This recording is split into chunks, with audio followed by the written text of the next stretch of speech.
पंचकल्याण पूजेनिमित्त कुपवाड शहर मंदिर परिसरातील काँक्रीट कामाचे माजी नगरसेवक गजानन मगदुम यांच्या हस्ते उद्घाटन संपन्न। कुपवाड शहरातील गावभागातील श्री 1008 भगवान आदिनाथ दिगंबर जैन मंदिर परिसरातील अंतर्गत भागाचे काँक्रीटीकरण कामाचे उद्घाटन माजी नगरसेवक गजानन मगदुम यांच्या हस्ते करण्यात आले। जैन धर्मीयांचे गावातील सुमारे 700 वर्षांपूर्वीचे मंदिर पाडून तिथे नवीन मंदिर बांधून मंदिर जीर्णोद्धार आणि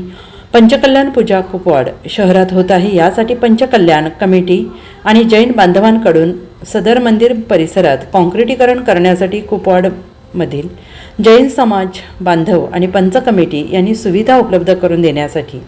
याची मागणी माजी नगरसेवक गजानन मगदुम यांच्याकडे केली असता मगदुम यांच्या प्रयत्नातून काँक्रीटीकरण करून देतो असं सांगितलं आणि आज त्या कामाचं उद्घाटन झाल्यामुळे जैन समाजातील नागरिक मोठ्या संख्येनं उपस्थित होते आणि यावेळी नेमगोंडा पाटील, अभय पाटील, मंदिर समितीचे अध्यक्ष चंद्रकांत पाटील, कॅप्टन भालचंद्र पाटील, बाळू बोरगावे, महेंद्र पाटील, विजय खोत, सागर खोत, अनिल पाटील, नितीन लोकपुरे, राहुल पाटील, सुरेश पाटील, प्रकाश पंडित, देशभूषण करणारे, चेतन आवटी, संदीप पाटील, भोसेकर, शुभम पाडे यांच्यासह श्री भगवान आदिनाथ युवा मंच, पंचकल्याण प्रतिष्ठा महोत्सव पूजा समिती, सुधर्म सागर प्रतिष्ठान, वीर सेवा दल, वीर महिला मंडळ यांच्यासह भागातील नागरिक, महिला आणि युवक मोठ्या संख्येने उपस्थित होते। परिसरातील लँडस्केपिंग म्हणजेच काँक्रीटीकरण हे इतकंच महत्त्वाचं होतं। ज्याप्रमाणे ग्रानाईट पाषाणामध्ये सगळं मंदिरची उभारणी करण्यात आम्ही सक्सेस झालो, त्याचप्रमाणे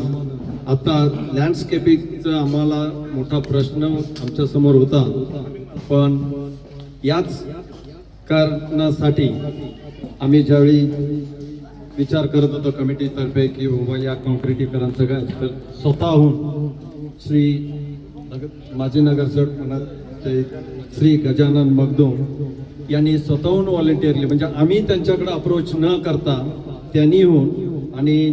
संदीप पाटील भोसेकर आणि अभय पाटील भोसेकर यांनी पुढाकार घेऊन आज गजानन मगदुम यांनी या काँक्रीटीकरणासाठी जे काही खर्च येईल ते सर्व ते स्वतः देण्याचं कबुली केलेलं आहे आणि त्यांच्यातर्फे या परिसराचं सुशोभीकरण होत आहे,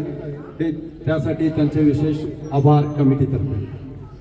bureau report SBN Marathi Kupwad.